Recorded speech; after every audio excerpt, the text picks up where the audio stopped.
Well, welcome everybody. Welcome to the IFAN podcast. This is a special edition. We're doing a special Veterans Day edition today with a legendary Islanders son who is a legend in his own right. Garry Howatt's son, Brody Howatt, captain in the United States Army. And he's now back home for a while, and he's totally given a wonderful development of his life after service, and we're here to talk to him about it. Brody, thank you so much for coming on. No, I really appreciate you guys giving me the opportunity to join you guys. I'm excited to talk and tell some stories. Sounds great. We always like to get started in the beginning, and with you, I think were you born in like 75, 76? I was born in 76. So my dad played from 72 to 84. So, of course, when you're kind of born into something like, your dad playing professionally, you don't really appreciate it. But I remember a lot of the times back then, especially during those early Islander years. Yeah, that's what I was kind of getting at with your dad being here. Ray and I have been fans since the beginning, 72. We lived right down the block from the Coliseum. And, I'm a little older than him. So the guys that were my age, 10, 11 years old, we would play in the rubble of the excavation site, and then all of a sudden there was this big building put up. But again, we saw your dad come in as a young buck and watched him all through his career. And he was definitely a fan favorite here. So being Gary's son, do you remember where you lived at the time when you were out here on the island? Yeah, I was born in Syosset, and we lived in Huntington. So I think there was a good amount of Islanders that lived right around there. I think Clark Gillies was pretty close. Our families were close. We used to vacation together. And when my dad first moved out, he lived with Bobby Nystrom, for a bit. So yeah, it was they're a very close-knit group of players. I think I'm not surprised that they were able to go on their run of 4 cups, because back then, if you remember being out in Long Island, they used to, my dad would go off to Vancouver, go back to Cold Lake, Alberta, but they do it for only a couple of weeks, and then they would always train together, right? That's the one thing that I remember. Even at a young age, my dad would bring me. I forget the place in Syosset. There was a golf course right by it, but I just remember those guys training together all the time during the summer, and then doing softball tournaments with, against the king in his court, which was like the Harlem Globetrotters of softball back in the day, where the guy would pitch from second base 110 miles per hour. I think the Islanders were the only guys that actually beat them, but they were just like, I remember, you look back at it, like in the 70s, a lot of those guys would show up to camp, like the old Toronto Maple Leafs. You had to do like 25 push-ups, whatever. The Islanders were just a closer knit group of guys that would train together. And I think they were like the first group to really do that during the off season. And then, obviously the results came, a little bit later for those guys. Yeah. And being around that, from the beginning of your life, let alone at a young age, as you started to become aware of the things around you, was it an immediate attraction to you for the sport of hockey? Or did it take a while, or a little prodding? Yeah. Or no, I think it was always something that was kind of instilled in me. Like, I was always in the locker room, before there was the UFC. There used to be the UFC of the Islanders kids fighting against each other, like, whatever, they would throw me up against, whomever, and we used to fight against each other in the locker room, and it was just, hockey was always just, kind of part of my life, right? Like, even when we went back to Cold Lake, Alberta to go see my cousins, I would play with my cousin Deal. Hockey was always something that was kind of ingrained, within me. So you were still pretty young then when the Islanders first won the cup, but they won so many times in a row. Maybe as you progressed a little bit in age, do you remember much of that? I remember, it probably was the second cup when they were doing their parades and the old, I think they had these old cars that they were driving in. But it's one of those things that, I wish I could rewind everything because you just don't appreciate it, right? Like when you're there, and you're so young, you don't really appreciate, the opportunity that you had. Like I remember my dad bringing me out and skating with the Islanders before he got traded to the Whalers. But I still have fond memories. I mean, all those guys are still very close. They come back to do a charity golf tournament every summer together.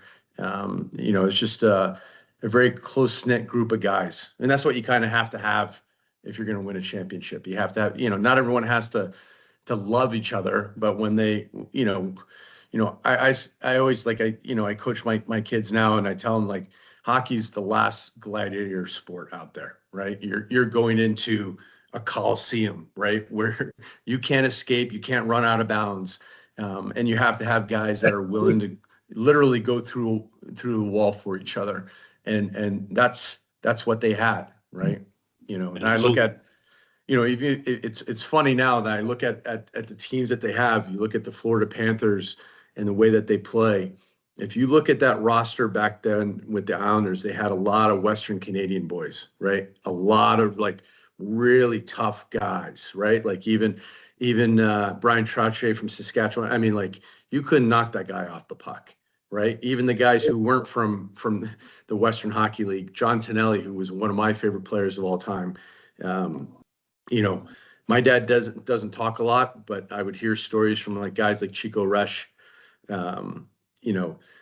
JT and my dad used to throw the puck in the corner every practice and just battle, right? And then whoever won that day pretended they had like that fake belt. One of the guys I coach with now, used to coach with John Tonelli when JT was coaching around here, and those are the memories that Tonelli has, is those practices when they used to battle with each other. So they were just a very close-knit, tight group of guys. Yeah, it's a little harder nowadays because of the way they structure everything with the contracts. But back then, I mean, I think there was like 16 players that were on all 4 cups, let alone guys like your dad who weren't on every cup team but were there for so long. And you're right, it really makes a big difference. And that's one of the reasons why I think you'll never really see that the type of dynasty sports teams that you had like with the Islanders, because they're just not playing together as much anymore. And you're right, it really makes a huge difference when you have a core of players that really rely on each other like that. Yeah, and it's tough these days, right? Like if a third line player for the Tampa Bay Lightning, we saw it with them, right? He's up for a contract. He's going to go, and I can't blame any of these guys, right? They want to get paid. But yeah, it's just even the grind, how far that goes into through your summer, right? To be able to be able to do that for 4 consecutive years, almost a fifth, is pretty astounding, right? And it has to be a special group of guys to really go to war and battle with each other. 100%. So after your dad gets traded to Hartford, is that where you want? Well, he was only there a year, right? And then he wound up going to Jersey for a couple years. Yeah. So he went to Hartford, and just to show you, how good the Islanders were back then. Like my dad went to the Whalers, and he was able to play with his old junior teammate Blaine Stoughton, with Ron Francis when he was a rookie, and he had 50. I think he almost had 50 points, right? So he had 18, almost 20 goals that year. Yeah. And I think going back, if he could do it all over again, he would have stayed with Hartford because he was a great locker room guy. Anyone who's seen him play knows that he's the type of guy that would go through, the wall for anybody. And they were going to name him captain, but his old teammate Chico Resch talking to him about, joining the Devils, saying that they had a good thing going. And, back then they, hockey players didn't really make a lot of money until like the late 80s. So, especially for a guy like himself who, a couple of his agents stole money from him back in the 70s, so Mhm. he just had his third kid. Free agency just started, and he decided to go to the Devils, where they gave him an extra year, which I think if you look back on it, he would have stayed with the Whalers, been the captain, been able to play with, Blaine and Ron Francis, and it would have been a better situation. But he decided to go to the Devils. All right. So then your formative years, then the way that worked out, were in Jersey, then, right? You got a little older, started playing. Is that Yeah. when you started playing hockey? Because you had a little bit of a hockey resume yourself. Yeah. So I played a little bit, on the island, in the practices, and started skating a little bit up in Hartford. And then I really started playing hockey, basically in New Jersey. But, it was a little bit of a tougher time, I think, for our family, because my dad had, he had a bad knee injury. And back then they thought it was a great idea to take your whole meniscus out of your knee. And then he had to go and rehab up with the Maine Mariners. So, he was in Maine, won a Calder Cup with those guys, but he was in Maine while we were in New Jersey, and I was just starting to play hockey. So, it's kind of tough when your dad's not around during those early years.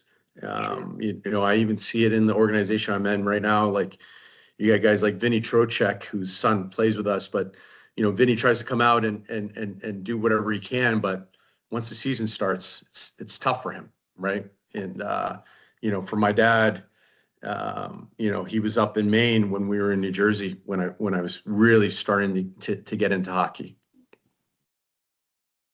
So when you started playing that youth hockey in Jersey, what kind of level were you at? And you obviously climbed, because you became Division I material later on. Did you win championships in those youth hockey divisions you were in? Yeah, I mean, I think, well, my Mike team, we were the Rockets. We played out Totowa. They don't have that rink there anymore. And there's a Rockets team, but it's a different organization. Every kid on that Mike team played Division I hockey. So we had a bit of a wagon back then. I would say that I had some knee injuries and didn't play the whole AAA elite, my whole time through. When my dad retired, he bought into, like, it was a tough time for him, because he didn't have a college education. They didn't make a lot of money. So we bought into a drive range, a small percentage of it. And we lived in a house on the drive range. So that's what we did from third grade on. We had the drive range. And then, I would say when I was like about a squirt, some of the parents were talking to him about, hey, can you coach? Right. Because, back in New Jersey back then, there weren't a lot of hockey guys out there to be able to coach it. And then he started coaching me basically from squirts through bantams. And, he was, bottom line, the best coach I ever had, even through my, boarding school, midget and college years. So as you go through that whole process, you eventually get to a point, I guess, maybe high school age, where you started thinking and looking ahead and saying, hey, I want to do this in college. And if I'm going to do this in college, Division I's a possibility. Yeah. When did you start to figure that out? It was a little bit of a tougher process for me. I wasn't, when you're the offspring of someone, you're the offspring of two, right? So I wasn't built like my dad, right? My dad was a thick guy. I'm taller than my dad, but I was also a very late bloomer. So, New Jersey high school hockey at the time wasn't phenomenal. I remember I was ripping it up as a freshman, and I was 5'2", 115 pounds. And I remember when someone was interviewing me, I actually lied. I said it was 5'4", 125 pounds, and the guy laughed at me. And if you only knew that, I added a little bit to both. But a buddy of mine that I played travel hockey with, his older brother was at a boarding school called Choate, and we went up to play in a tournament, and then we went to one of the games. And back then, that was kind of the route for players in the Northeast, was to go to boarding school before, juniors, like, that kind of came in a little bit later, where guys would go to juniors for several years. And in that game, in the Deerfield versus Choate game, there was about 8 guys that got drafted, right? So my dad was like, wow, this is a different level than New Jersey high school hockey. So, he didn't know anything about the whole boarding school stuff. Neither did I. I didn't even really like the guys from private school and stuff like that, especially when we played them, in New Jersey. But I went that route, developed much later. I really was still small going into my junior year. And then I really sprouted up between my junior and senior year. And I started getting recruited by a few schools, one up in Montreal called McGill, and West Point sort of came calling. And I didn't know much about it, but that same gentleman that I talked about in terms of going to that Choate Deerfield game, he was at West Point after Choate. And I went to a recruiting trip during the Christmas year of my senior year. And they were playing some Russian team, and it was like Rocky IV all over again, right? And they brought me out to a bar after that, and I was like, what's better than what's better than this? And I didn't know anything. I didn't do my due diligence in terms of what West Point would really be like. Free ride to go there. I was like, man, I'll do this, right? Be able to play Division I hockey. How does that work? Because it's a little bit different. Obviously, it's a military. It's the National Military Academy, where if you make it in, nobody pays for it, right? It's taken care of by tax money, but they still recruit for sports, right? Because I think it's a similar type of thing. They might recruit you on the academics, but they can still recruit you on sports. But you still go through the same process. You still have to get your congressman or your senator to sponsor you and that whole thing, or is it a different path? Well, I would say the whole congressman senator thing is a little bit smoothed out for guys that are getting recruited. But the whole same process is there for you. It's yes, the taxpayers are paying for you, but you have to serve well, when I first joined, it was 6 years, right? And then Clinton moved it to 5 years. But I would say that, there's a heavy emphasis from West Point to bring in guys that are athletes, because you kind of have to be able to lead. You have to lead men, right? And I can tell you from my time in combat, the guys that were the best, the guys that whenever shots were fired, that were always going towards that and never wavered, were the guys that were like the football, the lacrosse, the hockey guys, right? And that my whole battalion, the great thing about West Point is that after you graduate, you have a job. And then you have battalions where they kind of recruit guys in, right? So I was in a battalion full of hockey, lacrosse, and football guys, and these were some of the toughest kids you would ever meet. And you kind of need to have that when you're leading, a platoon of 30 guys, right? You have to have guys that have that gravitas, that are going to train you hard, but I'm setting a standard that everyone knows that I'm exceeding it, right? You need to have those guys that are really good athletes and that can really push the guys, because, when you go to combat, lives are on the line, type of thing, right? So, I think, for West Point, there is that emphasis to find athletes that come in there. whether they play at the Division I level or not, because, there's so much that you get out of playing sports, right? And leadership is one of the biggest things. Interesting. So leading into the West Point, when you got there and you played hockey there, what can you tell us about the hockey experiences that you had there while you were there before it wound up becoming the military experience that you were actually there for? Yeah, it was kind of tough for me because when I was younger, my kneecaps would sublux, right? So, when I was a sophomore, still in New Jersey, my left knee sublux pretty badly, to the point that I had to go into some pretty intense physical therapy. And when I went through that physical therapy, I got so much stronger that I saw that I kind of caught the bug of working out. And I kind of became like a workout fanatic, like what my dad was back in the day. So when you go to West Point, your first summer is that beast training, and you're not able to work out really, right? You're running 6-7 miles, a day. And to be honest with you, that's not really conducive to playing hockey at the Division I level, right? You should be doing squats and all this type of, other type of plyometric type of exercises. That during my beast, I went from about 189 pounds down to 160.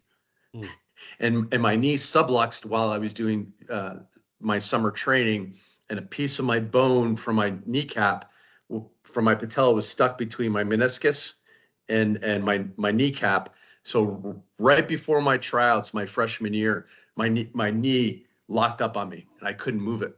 And they did the X-ray, they saw the piece of bone, and they had to do surgery. And so it took me a while. It took me halfway through my freshman year to make it onto varsity, because I missed, a big portion of it.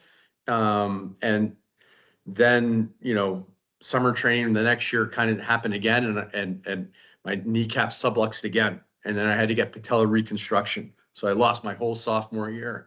And then I made it back from that.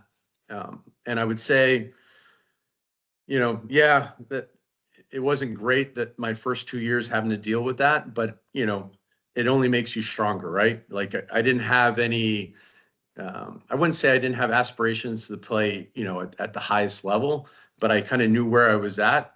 And I think it just made me stronger mentally. So finally, when I had my junior and senior year, I went through the patella reconstruction, and I had, really, pretty solid years, playing at that, at the D1 level.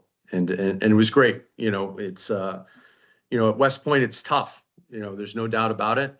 But you're going to come out of that place with greater friendships than you'll have at any other place, just because, you only find out who your true friends are through adversity, right? And you're not going to have more adversity than going through that place, right? So, my first 2 years of playing hockey there were tough just because of injuries.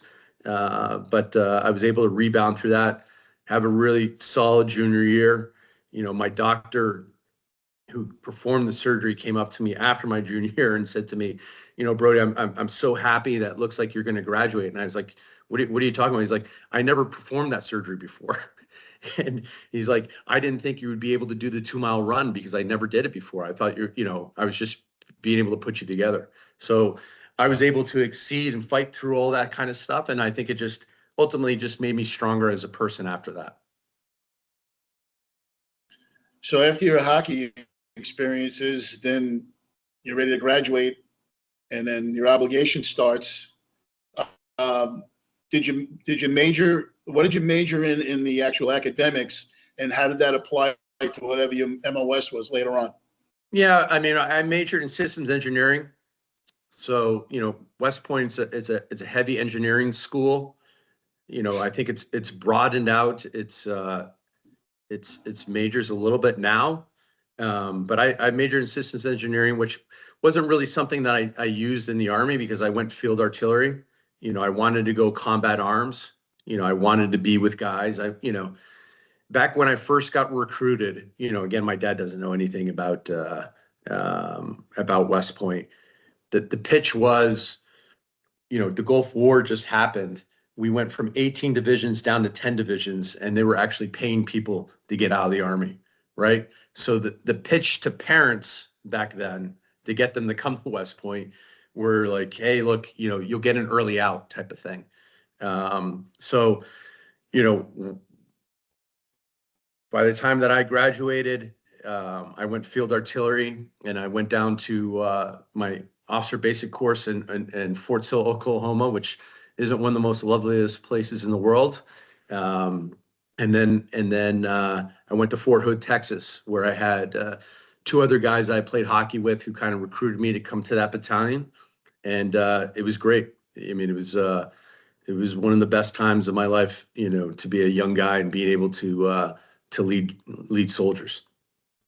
So you're doing 5 years in, you know, of service, and eventually you get shipped out to the Middle East. But what was your plan, you know, kind of going into this whole thing, knowing that you're going to have to put the time in, you know, in the Army, you know, to do your hitch, and hockey would have to take a back seat, obviously, right? So was there a plan for you to stay in hockey shape somehow if you were still stateside, or? Yeah, I mean, in terms of the hockey thing, I mean, like, you know, I played with a guy by the name of Dan Heino, who went to West Point for a year.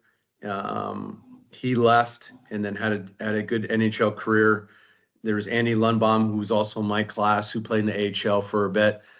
You know, I kind of knew that, you know, could I've gone and played in the East Coast League maybe for a couple of years, maybe, you know, but you know, the one thing about the Army, or I'd say the one thing that I didn't love as a kid was moving around, right? So like going from Long Island to Hartford and then to New Jersey and then moving to another place in New Jersey.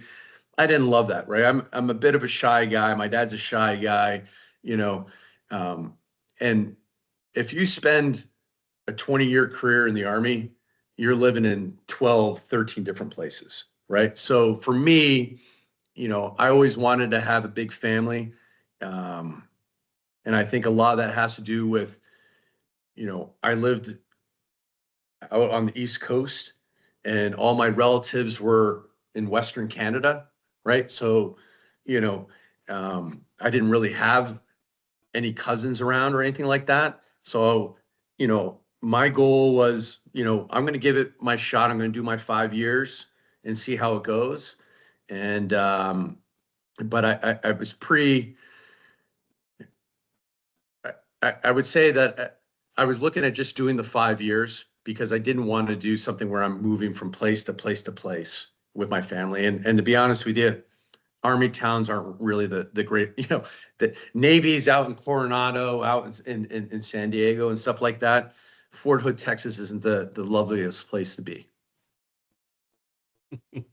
So after you make that decision and you wind up, and I should say after you graduate and you wind up doing your obligations for Uncle Sam, you get deployed, and you have a serious resume here. I had to do a little homework on you, and you're a battery second in command, the XO, and you were managing day-to-day operations, right?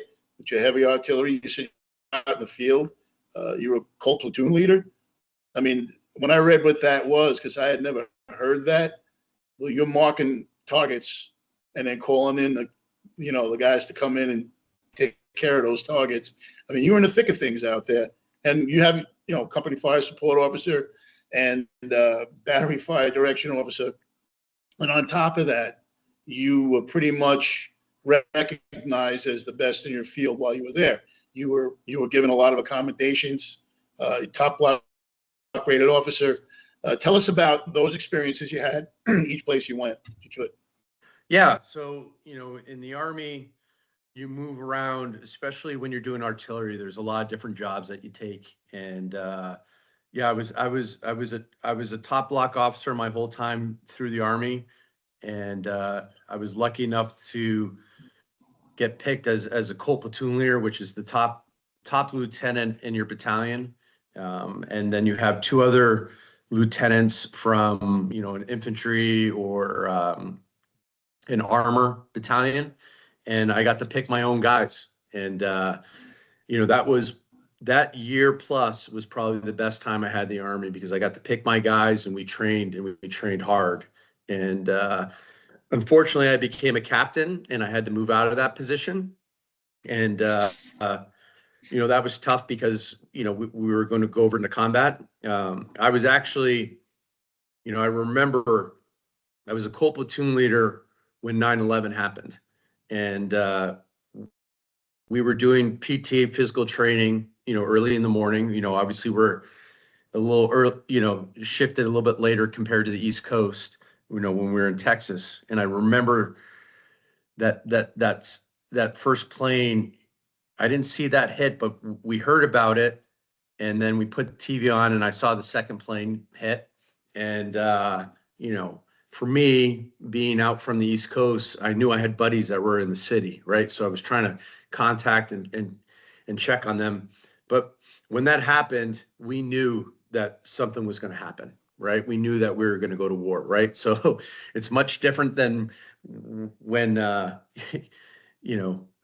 when I first got recruited and they were telling the parents that we're going to going down from 18 to 10 divisions. The recruiting for West Point became much harder from that point on. But my battalion commander came to me, he said, because, you're a Colt platoon leader, there's a group of SF guys that are going to go over to Afghanistan and they want someone to laze and be the guy for them. And I said to my battalion commander, I said, but you told us already that we might be going to Iraq, a couple months later, right? It was almost going to be something at the same time, we were told. And I said, I'd rather go with my team than go with a group that I don't know. Now, looking back on it, I wish I went with the group into Afghanistan, because I would have been one of the first guys that, through there, because the Iraq thing happened much later. But, you always want to go with your team. So, so we went to Iraq in April. Originally, we were told that, and this, you never know whether or not this is a feint to the Iraqi army, but we were originally told that we were going to come through Turkey and then come around, so we would have, I forget who it was, first ID or first AD. We were coming from the south and we were going to come from the north. And then Turkey said they didn't want us to come through there. So whoever came through the south first went up to Baghdad, and then we kind of leapfrogged them and took everything up from Baghdad north. And so every combat battalion kind of controlled the town. So when, we were around the Tikrit area, we had a town called Adwar. There was Samara, which was south of us. The tank battalion controlled that, and an infantry battalion controlled Tikrit. So yeah, we were there for a little over a year, and it was it was tough times. Losing your first guys was, you never forget about that. And dealing with that as a leader, you have guys who respond to that in different ways. The two extremes are, you have maybe the older NCOs that maybe have kids that just don't want to leave the forward operating base again. And then you have guys that want to go out and, hate to say it, but they want to shoot up everybody, right? And so you have to kind of manage both those type of things. But I knew that year going over to Iraq was in line with my 5th year. And, I knew I was probably going to get out. I was getting recruited to go into some SF type roles after that. And I was considering that, but, at that time I was like, oh God, I wanted, I was 27 at the time. I wanted to start a family. And like I said before, moving around and not being there for my kids, when my dad was off in Maine for that 6-8 month period, I remember that as a kid, and I never wanted that to be for my kids type of thing. It's not something that he wanted, but that's kind of what we had to deal with. So, it was that year was it was a tough year, but it was good in terms of being able to be there with the guys. And during that time, especially that last year that you were just talking about in Iraq, you played a major role, at least you and your men that you were leading. You captured several of the top 55 or so most wanted Iraqi leaders. And the big one was Saddam Hussein. What can you tell us about that whole situation? I remember, and I can tell you this is 20, 21 years ago. And I remember when it happened. And I remember reading the newspaper articles in the just general news and seeing your name. And I said, oh man, is that Garry Howatt's son? It just hit me like that. And I'm saying, geez, what an unbelievable situation here. What can you tell us about that whole thing? I know you were leading the platoon that found him. Yeah, well, I'll tell you, it wasn't really our platoon. It was really our battalion, and it was really the SF guys and Delta guys. They were called I think they were called Task Force 10 or Task Force 20, and we were in the Tikrit area, right? Tikrit, whatever you want.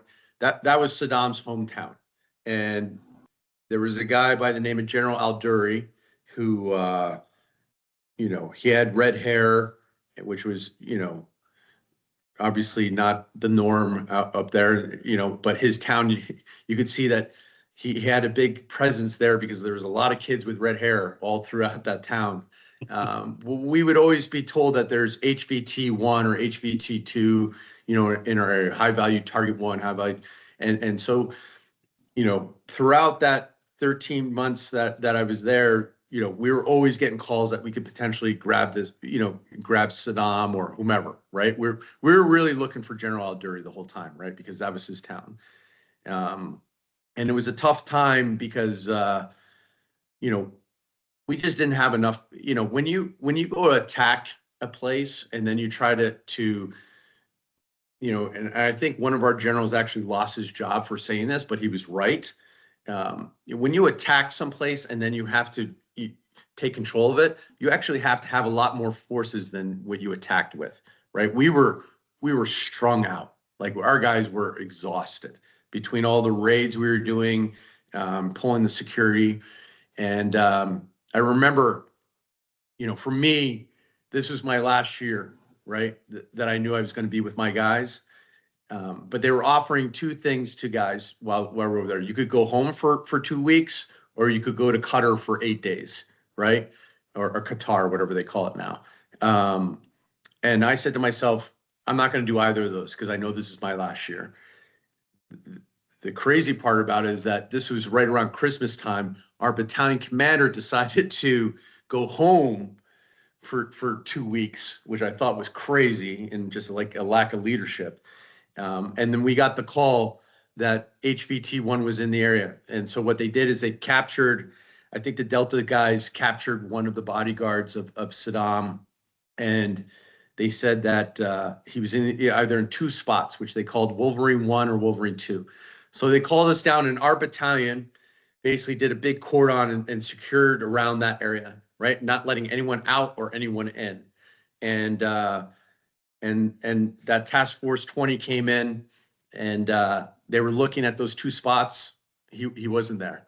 And then they found this orange grove, and there was a carpet over this dirt area, which didn't make sense to this guy. So he just kicked it up, and he saw the top of a styrofoam block, and he pulled it up, and there underneath there was Saddam. And he pulled him up. I think Saddam said something like, I'm the president of Iraq, I accept your surrender. And then this guy just, basically knocked him out, and they put him on a helicopter and flew him out. And I'll tell you, because, we went there in April, that, by this time in December, our guys were so worn out from all the missions that we had to do, that it was such a great morale boost to get us over there. the finish line. And our XO for our battalion, Major Pitt, was getting interviewed by, I don't know, CNN or whatever it was, commander, so our actual commander was at home watching this on the news, which, hopefully that was something that, he took as a lesson. But it was a great morale boost for us. The unfortunate part about it was that once we captured Saddam, every congressman that flew over there wanted to get a photo op, that we had to have 15 guys pull security on that area at all times, and people would fly down. So that just strung us out a little bit more. But I think the morale boost of capturing him, would, enabled us to kind of fight through that and be able to suck it up and basically get us over the finish line. And how long after that particular that mission, that successful mission, before you did wind up coming back stateside and being discharged? So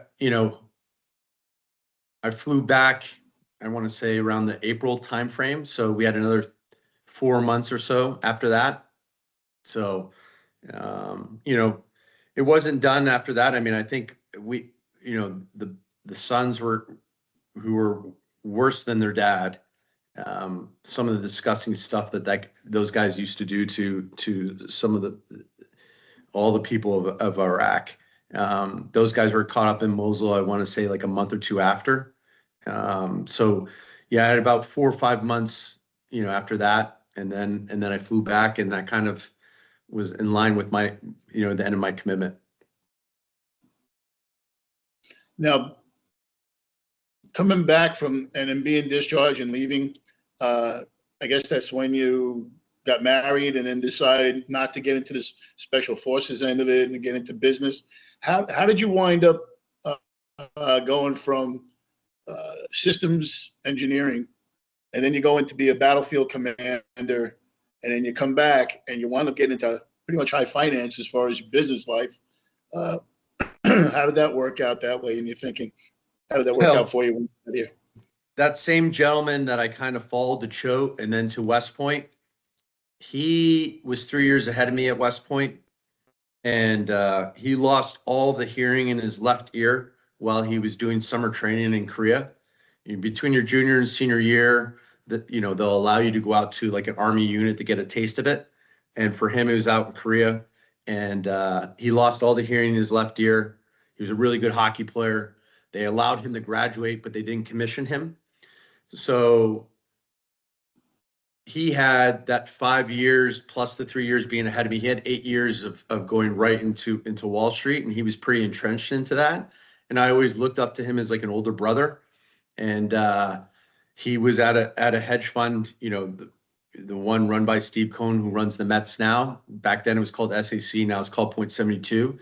And he didn't get me the job there, but because he was there, I kind of found my way in there. And I was getting coffee and bagels for Steve. My first 3 or 4 months, doing whatever I had to do to work my way up, at that organization at the time. And then you wound up wearing many hats in that type of industry, that field. You started, like you said, running errands, and then you got into trading, and then you moved on up into pretty much heavier stuff. Yeah, I mean, I really enjoyed my time, and the way I looked at trading and being on a portfolio team, it's very similar to being in the military, because when you're in the military, I think Eisenhower talked about it, like nothing goes as planned, but planning is indispensable, right? So it's the same way, like when you're dealing with the markets, if you do the mental reps, if this happens, this is what we're going to do. If this happens, this is what we're going to do. Nothing goes as planned, but if you do those mental reps, you're not as reactionary. You're not as emotional, right? These moves in the market, are all, a lot are off emotions, or guys not planning correctly. So that's what I really enjoyed, is that there's a big planning part of of trading, and you know, I did that for a long time, you know, before I moved on. And where are you at now as far as business? Yeah, right now, you know, I kind of moved away from. I moved away from that. I did some late stage privates, raising money for that. I still help out and do that kind of stuff for you know, a lot of companies in the dual use area, which are kind of, you know, companies like there's a company called Shield AI that has drones that can go on the battlefield, you know, from a government perspective, but can also be used commercially to fight forest fires, right? But I also, you know, I found my way into a buddy of mine that I went to Choate with has a software company called My Hockey IQ, and you know, you know, for me, I never wanted to go through a divorce. I thought the Army would force that. Unfortunately, I did go through that. And I have, you know, two beautiful daughters from that marriage. And we all live in the same town. I get along really well with my ex. But I remarried, and my gorgeous wife and I've had 4 kids. And then when my 4 youngest kind of came to age and got into hockey, that kind of became a bigger part of my life again with hockey. And you know, I ran into my buddy CJ Montano at a spring hockey tournament 3 years ago, or 2.5 years, whenever it was, up in Toronto. I saw a guy with a Choate hat, and it was his dad, and CJ was there, and you know, we aged a little bit, so we didn't recognize each other immediately. And you know, from there, you know, he started building this type of software, and I'm kind of advising and helping that grow and getting youth hockey organizations into it. And how's your dad with the kids getting involved in hockey now? Is he strictly you know, in the stands, or is he get involved at all with any development? Yeah. Well, he's out in Arizona now, so it's tough for him to come back here, right? So he kind of you know, I post stuff on Instagram about my kids just because for me that's my way of just looking back and seeing my kids, and I you know, I remember you know, the gentleman, Sergeant White. You know, the reason why I got into it, and we talked about this before the podcast, but I got into coaching because one of my soldiers, Sergeant White, who was the same age as me when I was in Iraq, had 4 kids, and you know, he told me, he's like, I can't wait to get back. You know, I missed a year of my kid's life, and he was a big soccer guy. He wanted to get back into coaching, and 4 days later, he got blown up by a landmine. And you know, I remember that day because I just came back from pulling the security for a convoy, and there was absolute chaos, you know, within our forward operating base. And you know, I drive up to the Humvee of where Sergeant White's, just his top half of his body was. And you know, that for me was kind of the thing where I was like, if I ever have an opportunity to coach my kids, you know, I'm going to go full bore. You know, my oldest is a dancer. She's at Indiana University. By the way, Indiana has been undefeated since Howatt's been there in football. And then my second oldest is an unbelievable field hockey player, but I'm still learning field hockey. So I can't really coach her. I train her. But now my 4 youngest are in ice hockey, and my twin daughters, you know, are great little players. And then my 2 youngest boys are doing, you know, I coach them, and they're doing great. Well, I see what you post on Instagram, mainly with Bo, Colt, your 2 young boys, and Emery is the field hockey player. Yeah, Emery is my field hockey player. Yep. You can Emery's just tell my it. anomaly. She plays field hockey left-handed, and they don't make left-handed field hockey sticks, so she has to turn it over. And but she was trained by Aaron Chris, whose dad played at BU ice hockey, and you know, she's a heck of an athlete. And then my 2 younger boys are doing great. My oldest boy, Bo, is he's 8 years old. He's 5 foot tall. He's 106 pounds, which So I'm hoping he's like the opposite of me of being a late bloomer, because when I was in 8th grade, I played hockey and I wrestled, and I wrestled at 102 pounds in 8th grade. And now and I didn't have to cut weight for that. And now my 8-year-old in 3rd grade is, already 106 pounds and is just a monster. Wow. Yeah. Well, I see those posts that you put up there. Actually, I think you put one up there today where that Bo was taking some shots in the basement into a net. Was that your house where you have a net set up for him? Yeah, we got it set up. We got a great group of kids. I think one of the reservations for my dad of not wanting to coach was not having to deal with the parents, But I have a great group of parents that I deal with my 2017, mid-Fairfield team, and we don't get the same amount of ice time as these groups out in Detroit or Toronto, where the ice time is much, much cheaper. So we have to do a lot of stuff off ice, and all the families and the kids are very receptive to it. That they want to get better, and and they're basically like an extended family for us right now. Yeah, that's great. I can remember back in the day when we took a trip up to Nova Scotia, and they were showing us the dryer that Sidney Crosby used to shoot at, that his dad set up for him in the basement. It was all dented with black marks on it. And I said, well, these guys got it a lot better than that. They didn't have to deal with appliances. You just shoot into a regular net for yourself, Yeah, I'll tell you, if you look at that video a little bit closer, there are holes in my wall, though. Right? Oh, yeah. Yeah. Off to the right, there was a couple. Yeah. Well, that's fantastic. But I also noticed that, you as an advisor with My Hockey IQ, but also that you're a board member of the Catch a Lift Fund. Are you still doing that?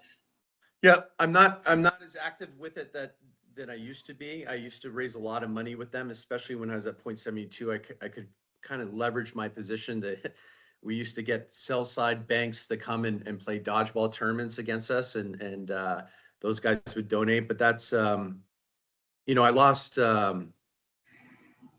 I've lost 12 of my guys when I was over in Iraq in my battalion, but I've lost more than double of that to suicide since I've been back. Just in the last 18 months, 2 of my fellow West Point friends and classmates who were in my battalion committed suicide. So it's a real thing that it's confounding on how bad it is. I think there's still 20 veterans are committing suicide daily. So Catch a Lift is an unbelievable organization where, we raise money and we provide support through psychologists, and we try to get guys off of the medication that guys are kind of thrown on by the VA. And we either get them gym memberships or we get them home equipment, right? Especially during COVID, that was kind of a tough time for gym memberships, obviously, and allow the guys to try to exercise and kind of take that hate out. And it's changed lives. It's saved lives, and it's an unbelievable organization run by Lynn Coughlin, who started it because her brother, who joined the Army in his 40s and had to pass a special physical test to do that. But he was a workout fanatic, and his line was always the guys, let's go catch a lift. And he died in Afghanistan. And, this is one of the, a lot of these charities, I'm always a little dubious of, because where's the money really going? But this is one of the organizations that I know that, almost all, other than paying the salaries of the people that work there, all the money is going towards the veterans, and there's thousands and thousands of them in the program right now, and it's saved lives, it's transformed lives. So I'm a little inundated right now with all the youth hockey and dealing with my kids and stuff, but I try to help out, whenever I can. It's one of those things. It's tougher now to even raise money for it, just because it's not, we don't really have anything going on like we had, 10 years ago, 5 years, whatever it was, Afghanistan, Iraq, it's not top of mind. So I think that being able to raise money is a little bit tougher now, but you know, it's just as important now, just because the guys right now, it's tough, right? I have PTSD from my time being over there, right? You don't go over to combat and come back whole. You just don't, mentally and emotionally. You just don't, like the Sergeant White, the other situations I've had over there, I think about those daily. So, we have a lot of guys that are really struggling, and any bit of help, is very meaningful. Yeah, I think there's a lot to be said about your take on it that you just referred to.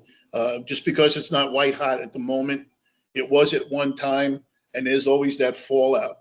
It's the same thing with 9/11, right? With all the devastation in that one day, but then all the people who responded to it, and 20 some odd years later, people are still passing away from it or dealing with the diseases that they're fighting for their lives, 20 plus years later. So yeah, anything we could do to bring a little more attention to it, if we could, we'll be very happy to do that. Yeah, that would be great. That'd be great. All right, now one last thing I thought I read about you. Are you involved in scouting at all for youth hockey or something like that? So I'm also working with a group, Future Talent Sports Management, where I'm helping to advise players. The whole landscape has kind of changed with the CHL with players. So I think it's going to, and people are trying to figure out the whole landscape right now. But you need to, I think you need to have someone who could be a guiding force. And the group that I work with is up in Quebec. So,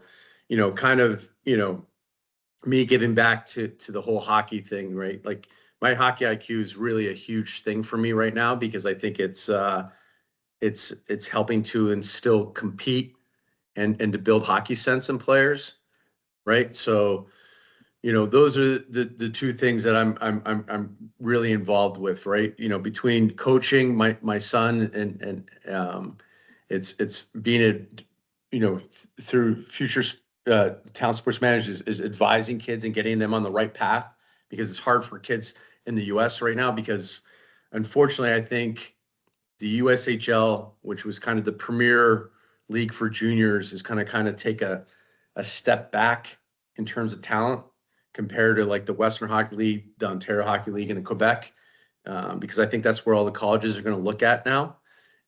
So you have to have someone that can advise and help those players get into the right teams up there. So between that, and like my hockey IQ is really kind of the passion for me right now, is to try to teach players the right way, especially with where I'm at right now, where, I'm competing, against teams up in Toronto. They had 3 practices a week of 90 minutes full ice to themselves. We have 3 practices a week, 60 minutes, half ice.